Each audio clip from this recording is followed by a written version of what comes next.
दीपाली राणा, आप देख रहे हैं कमोडिटी राउंड अप। बात करेंगे कच्चे तेल की। वापस से थोड़ा सा नरम हुआ है, क्या रेंज रह सकती है, क्या आउटलुक यहां पर बन रहा है और क्या स्ट्रैटेजी आप सबकी होनी चाहिए, इस पर करेंगे बातचीत। समझेंगे कि क्या वापस $70 जाएगा कच्चा तेल या फिर नहीं। सोना चांदी पर करेंगे फोकस, जहां पर वापस अपने नरमी बनते हुए देखी है, क्या यहां से और गिरावट आनी बाकी है, नीचे की तरफ कहां सपोर्ट बनता हुआ दिखाई दे रहा है और क्या ये खरीदारी का मौका है या फिर रुकें। इन सब पर हम बातचीत करेंगे। ट्रेडिंग स्ट्रैटेजीज पर तो फोकस रहेगा ही, और हमारे साथ स्ट्रैटेजीज पर आउटलुक देने के लिए, अलग अलग पॉकेट्स पर बातचीत करने के लिए मेरे एसेट शेयर खान के रिसर्च एनालिस्ट मोहम्मद इमरान मौजूद हैं।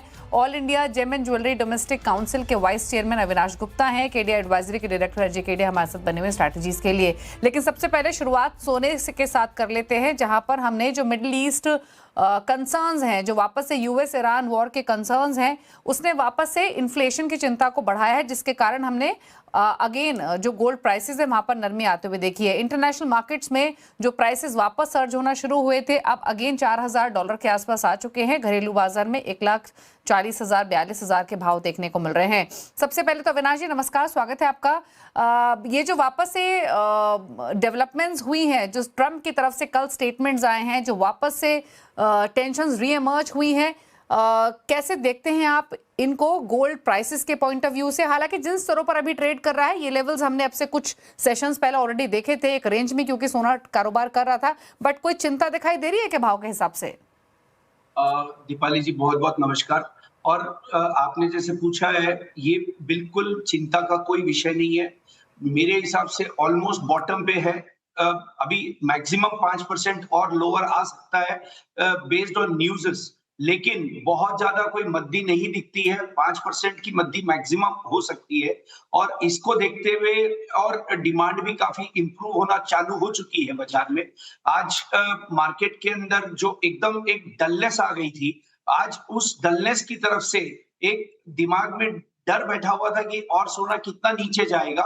ये डर भी अब लोगों के दिमाग से हटता जा रहा है, क्योंकि एक कंसोलिडेशन फेज में है, और कंसोलिडेशन फेज में ये लोअर बॉटम बनाने की कगार पर है। तो मुझे नहीं लगता कि बहुत ज्यादा घबराने की जरूरत है इस समय सोने के प्राइस को लेकर के। दीपाली जी, भाव आप अगर हम बेस समझने की कोशिश करें, क्योंकि हम पिछले एक महीने से ये जानने की कोशिश कर रहे थे, जब सोना रेंज में कारोबार कर रहा था, कि एटलीस्ट भाव कहाँ सेटल होंगे, या फिर क्योंकि कंज्यूमर के पॉइंट ऑफ व्यू से अविनाश जी सवाल बहुत इंपॉर्टेंट है। वो कंज्यूमर्स जो साइडलाइंस पर ये सोच के शायद सोना और सस्ता होगा और सस्ता होगा, क्या यहाँ से और सस्ता होगा या फिर थोड़ा बहुत ही नीचे आएगा, अगर हम घरेलू बाजार की बात करें? देखिए दीपाली जी, मैं आपको एक चीज क्लियर बोलता हूँ कि जिसको घरेलू बाजार के अंदर जिस कंज्यूमर को खरीदना है, ज्वेलरी खरीदना है, उसके लिए जिस दिन उसको खरीदना है, उस दिन से बेटर कोई दिन नहीं है। मैक्सिमम साइड अभी मुझे लगता है कि 5% से ज्यादा की मद्दी नहीं है। 1,35,000 घरेलू बाजार के अंदर मुझे लगता है कि बेस बनना चाहिए। उससे नीचे जाता हुआ मुझे सोना नहीं लगता है। दीपाली जी, ओके अच्छा, अगर हम जब ट्रम्प की तरफ से स्टेटमेंट आए थे कि डील होगी ईरान के साथ, और पिछले उस समय हमने देखा था कि जो एक्सपोर्ट इंक्वायरीज हैं वो इंक्रीज हुई थी, स्पेशली जीसीसी कंट्रीज के साथ, तो क्या इंप्रूवमेंट देखने को मिली थी एक्सपोर्ट पॉइंट ऑफ व्यू से, और वहां पर कुछ अंकुश लगता हुआ दिखाई दे रहा है क्या, अगर ये जो वॉर जैसी सिचुएशन है वापस रीएस्केलेट होती है? दीपाली जी देखिए, जो जीसीसी कंट्रीज की तरफ एक्सपोर्ट का जो बढ़त आई है, वो बढ़त का ट्रम्प के स्टेटमेंट से कोई लेना देना नहीं है। जो इंपोर्ट ड्यूटी हिंदुस्तान में 6% थी, वो 15% हो गई है।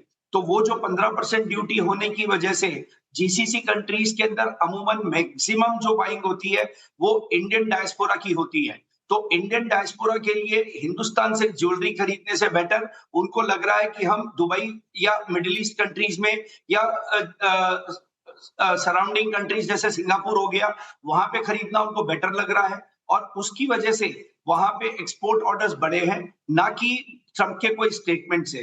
तो ये जो टैक्स पैरिटी है, उस टैक्स पैरिटी के चलते हुए एक्सपोर्ट डेफिनेटली बहुत ही इंप्रूव्ड होगा आगे भी।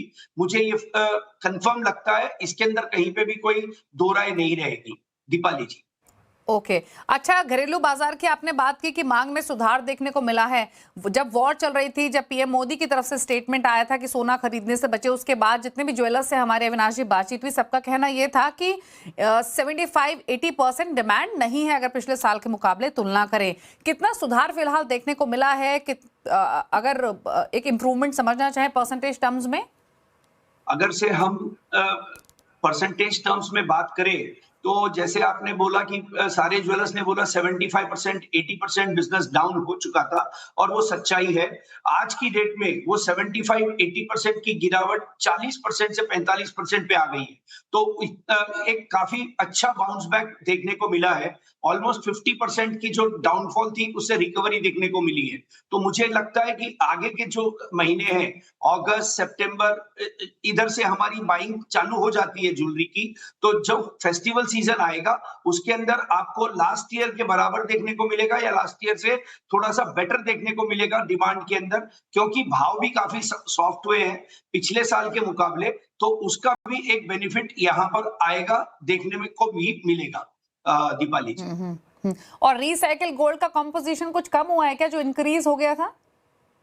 नहीं, रिसाइकल गोल्ड का परसेंटेज इंटैक्ट है, वो 50% के आसपास है और इसको और बेटर करने के लिए इंडस्ट्री भी बहुत पुश कर रही है।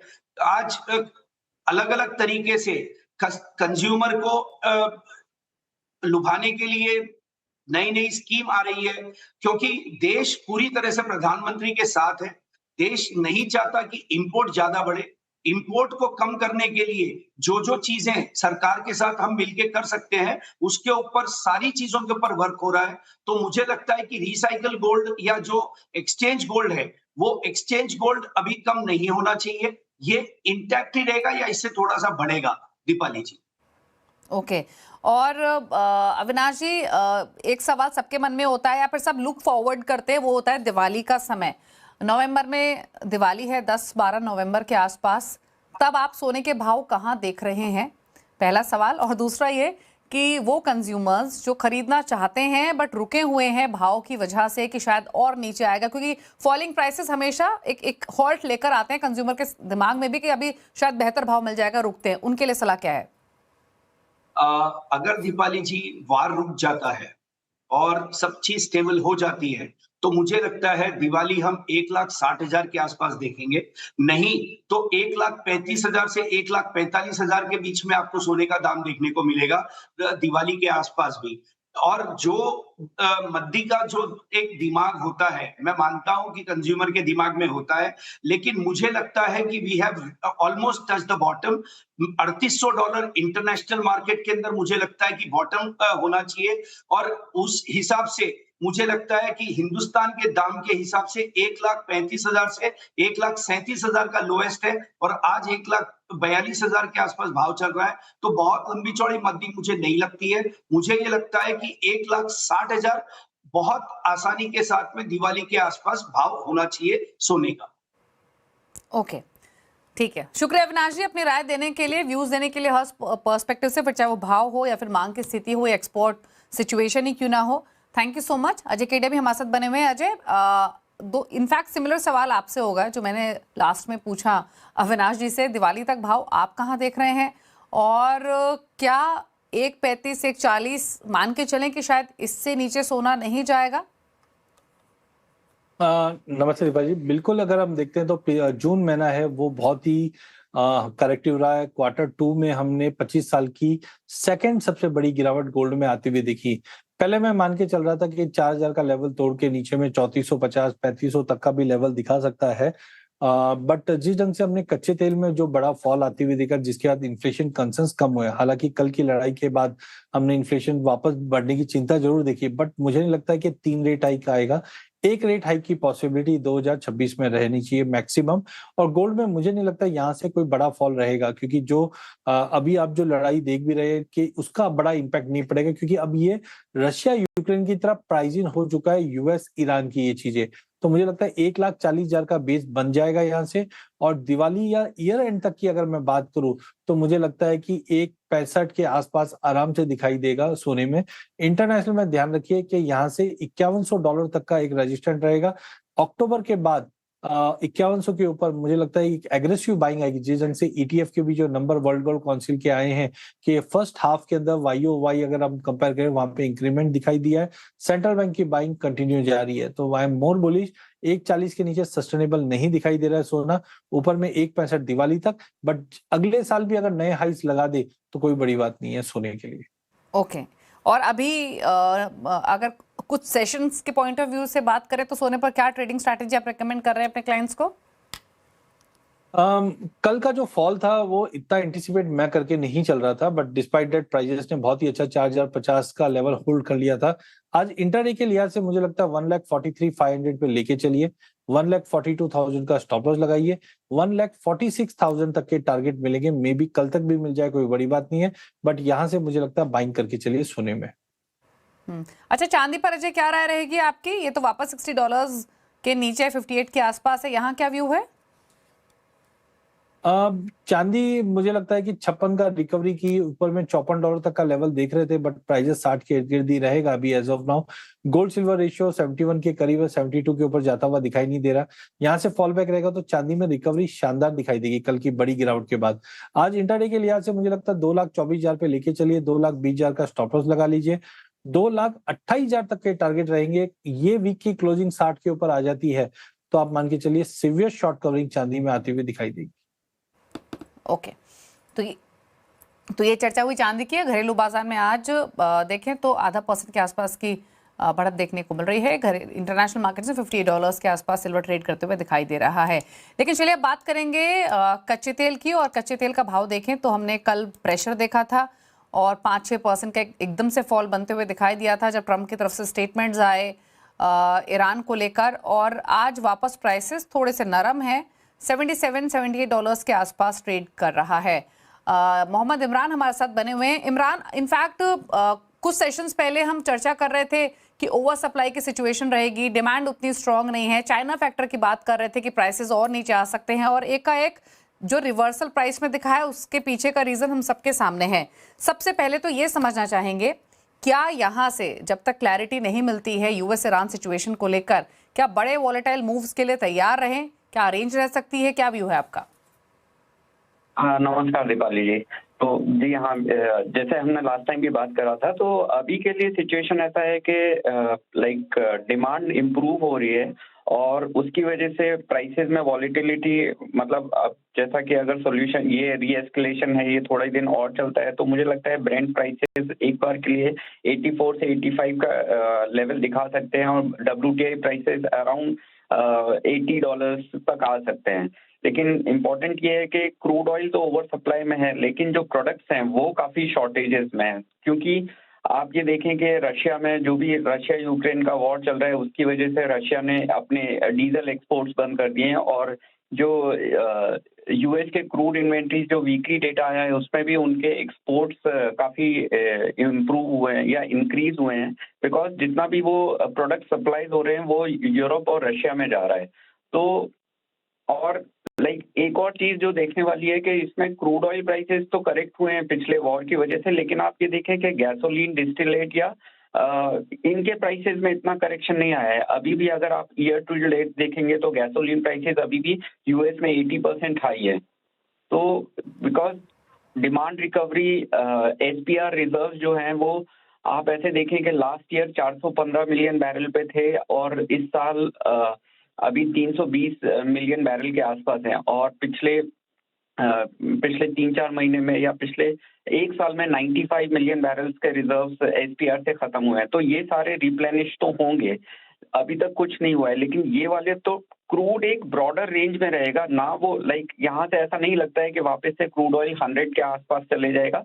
क्रूड जैसे ही आप देखेंगे नीचे में अगर 65 के ब्रेंट 65 या 68 के आसपास आता है तो वहाँ पे काफी इंक्रीज डिमांड दिखेगी। अभी रिसेंटली अगर आप मैं नंबर्स की बात करूंगा तो चाइना के जून में जो टी पॉट जो इंडिविजुअल रिफाइनर्स हैं उनकी डिमांड 17 मंथ्स के लो पे चली गई थी। अभी आप लेटेस्ट जो जुलाई के नंबर्स देखेंगे उसमें चाइना ने जुलाई एंड और अगस्त के जो इम्पोर्ट टेंडर्स हैं उसमें वो उनका डिमांड 26 मिलियन बैरल्स के आसपास का है अगस्त मंथ का डिलीवरी।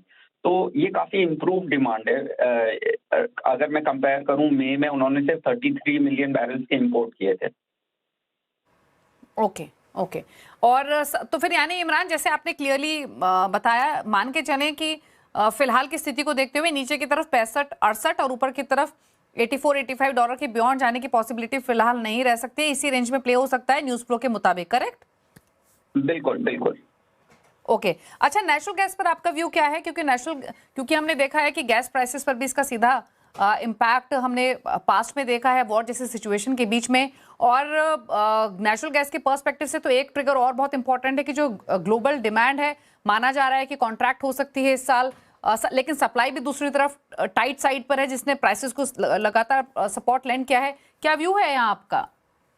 देखिए, शॉर्ट टर्म में मुझे लगता है नेचुरल गैस एमसीएक्स पे थोड़ा सा ऊपर 320 से 325 के आसपास आ सकता है, बिकॉज यूरोपियन स्टोरेज अभी भी काफी लोअर लेवल के आसपास चल रहे हैं। अगर मैं ईयर ऑन ईयर कंपेयर करूं या 5 ईयर्स के एवरेज पे भी कंपेयर करूं, तो यूरोपियन स्टोरेज में काफी कैपेसिटी है, तो वहां से रिप्लेनिशमेंट या डिमांड रिफिल का कैपेसिटी आ सकती है। तो उसकी वजह से मुझे लगता है कि नेचुरल गैस एक बार के लिए 325 तक या 330 लेवल तक आ सकता है। लेकिन ओवरऑल जो ट्रेंड दिख रहा है नेक्स्ट 3 महीने में भी, वो काफी वीक ही लग रहा है नेचुरल गैस में। तो आई स्टिल ठीक है, नेचुरल गैस में वापस से प्राइसेस कॉन्ट्रैक्ट होके 290, मतलब मिड रेंज में 290 से 275 के लेवल तक देख सकते हैं। अच्छा इमरान, एक और चीज आपसे समझना चाहेंगे क्रूड के पर्सपेक्टिव से। जो रेंज आप एंटिसिपेट करके चल रहे हैं, इस रेंज के पर्सपेक्टिव से वो कंपनीज या वो सेक्टर्स इंडियन मार्केट्स में जो सेंसिटिव हैं क्रूड प्राइसेस को लेकर, क्या उनके लिए थोड़ी चिंता बन सकती है?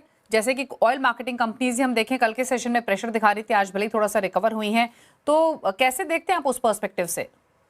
मुझे लगता है कि देखिए, ये वापस से मतलब मुझे ये लगता है कि अभी जो जियोपॉलिटिकल सिचुएशन है, जो हमने लास्ट 3 महीने पहले जो वॉर देखा था, वो एक्सटेंडेड टाइम के लिए देखा था, तो वैसी वाली सिचुएशन नहीं लगती है कि इस बार का रीएस्केलेशन उतना लंबा होगा। वापस से सीज फायर की बातें होंगी, वापस से कुछ मीडिएशन हो जाएगा, तो उसके लिए और वापस से हम क्रूड ऑयल प्राइसेस में करेक्शन देख सकते हैं। तो इसके लिए, और दूसरा है कि अगर Indian market like Indian oil demand की बात करेंगे, तो हमने जो रिसेंटली जो भी इंपोर्ट करे हैं वो अफ्रीकन कंट्रीज से करे हैं, और ऑफ लेट भी जो जितने डीपर डिस्काउंट जो जीसीसी कंट्रीज प्रोवाइड कर रही हैं वो ओएमसीज के लिए अच्छे होंगे। तो मुझे लगता है कि शॉर्ट टर्म के लिए जो क्रूड ऑयल के प्राइस की वॉलिटिलिटी की वजह से ओएमसीज में प्रेशर रह सकता है, बट ओवरऑल मुझे लगता है कि यहाँ से ओएमसीज अच्छा करेंगे। तो चाहे आईओसीएल, बीपीसीएल, या फिर जो एक और दूसरा पर्सपेक्टिव होता है कि जो ड्रिलिंग कंपनीज हैं, मुझे लगता है कि उस स्पेस में भी government of India like try कर रही है कि हम खुद के एक्सप्लोरेशन करें, एंड भी जितना भी लाइक 85 से 90% का हमारा ऑयल डिपेंडेंसी है वो शायद रिड्यूस हो जाए। तो मुझे लगता है कि ये स्पेस में टेलविंड देख सकते हैं हम। ओके, थैंक यू इमरान अपने व्यूज देने के लिए। क्विकली अजय, आपकी राय क्या है कच्चे तेल पर?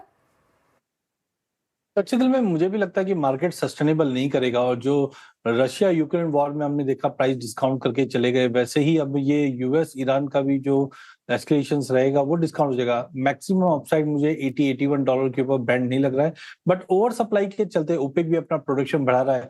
जल्द हम देखेंगे प्राइसेस 72 के नीचे जाएगा। करंट लेवल पे अगर एमसिक्स की बात करें तो आज मार्केट अच्छा खुला, 7138 का हाई मारा है।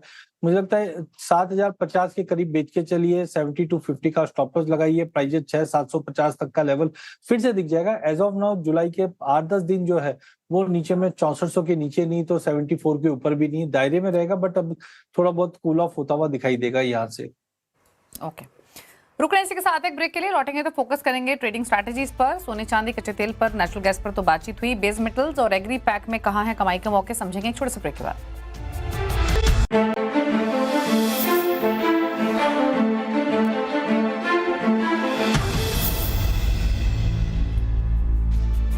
आप दे रहे कमोडिटी राउंड अप, जकेडिया हमारे साथ बने हुए हैं। अब बात करते हैं ट्रेडिंग स्ट्रैटेजीज की। पहले बेस मेटल पैक पर एक राय ले लेते हैं, जहां पर वापस से हमने कल देखा था एल्यूमिनियम स्ट्रेंथ दिखा रहा था, आज कॉपर जिंक में थोड़ी बाइंग देखने को मिल रही है। कोई ट्रेडिंग व्यू यहां पर रहेगा अजय आपका?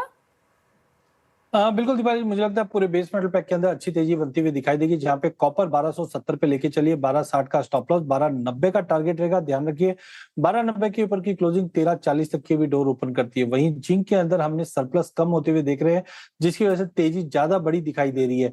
यहाँ पे आप उसको हफ्ता 10 दिन का व्यू लेके चलिए, 370 पे लीजिए, 364 का स्टॉप लॉस लगाइए, 390 तक के टारगेट रहेंगे, जिसमें हम 10 से 15 दिन का व्यू देखते हैं। एल्यूमिनियम एक ऐसी कमोडिटी है जहां पे हमने देखा यूएस ईरान के बीच में टेंशंस की वजह से सप्लाई कंसर्न्स हुआ और प्राइसेस 397 तक चले गए थे। सीज फायर की न्यूज के बाद गिरावट भी आई, बट अब यहां से लोअर लेवल पे बाइंग स्टार्ट हो चुकी है। 336 पे लेंगे, 332 का स्टॉप लॉस लगाएंगे, 348 348 का टारगेट हम एल्यूमिनियम में भी लेके चलेंगे। तो ओवरऑल अगर रैंक वाइज में बात करूं तो मुझे जिंक सबसे ज्यादा तेज, फिर कॉपर और फिर एल्यूमिनियम लगता है। ओके, तो ये बात हुई बेस मेटल्स की, और अब बात मॉनसून अपडेट की भी कर लेते हैं। जो आईएमडी की तरफ से कल अपडेट आया उसके मुताबिक गुजरात, मध्य प्रदेश, महाराष्ट्र, छत्तीसगढ़, यहाँ ये वो रीजन्स थे जहां पर 10 दिन 12 दिन के डिले के बाद मॉनसून आया था, लेकिन जो पास्ट वीक रहा है वहां उसमें सिग्निफिकेंट इंप्रूवमेंट रेनफॉल में देखने को मिली है, जिसके कारण जो डेफिसिट है, इनफैक्ट ये 7 जुलाई तक के आंकड़े हैं, शायद ये डेफिसिट अब और कम हुआ होगा कल और आज में, लेकिन 12% डेफिसिट कम होता हुआ दिखाई दिया है। जिसके बाद अब एक्सपेक्टेशंस ये हैं कि जो वीक अल नीनो की हम बात कर रहे थे वो डीरेल नहीं करेगा रेनफॉल को, और यहाँ से और सुधार देखने को मिल सकता है। अजय, काफी चिंता की जा रही थी कमजोर मॉनसून की वजह से खरीफ प्रिपेयर्डनेस के लिए, सोइंग के पर्सपेक्टिव से ये जो इंप्रूवमेंट देखने को मिली है, जो डेफिसिट कम हुआ है, और सुधार एंटिसिपेट कर रहे हैं क्या, और सोइंग के और खरीफ फसलों के पॉइंट ऑफ व्यू से कितना रिलीफ देखते हैं? बिल्कुल, काफी रिलीफिंग स्टेटमेंट जरूर है, बिकॉज जो पिछले 7 से 10 दिन की जो बरसातें हुई है वो बहुत ही ज्यादा एग्रेसिव भी हुई। कुछ जगह पे हमने देखा वाटर लॉगिंग के भी इश्यूज आए हैं, बट हाँ, जो डेफिसिट हमने जून में देखा था, जुलाई में काफी भरपाई हुई है उस चीज की, और लग रहा भी है। लेकिन जो एल नीनो का इम्पैक्ट हम देख रहे थे पहले, वो देख रहे थे अगस्त सितंबर में। हालांकि स्काईमेट और आईएमडी ने कहा है कि अब उसका असर थोड़ा थोड़ा कम दिखाई देगा।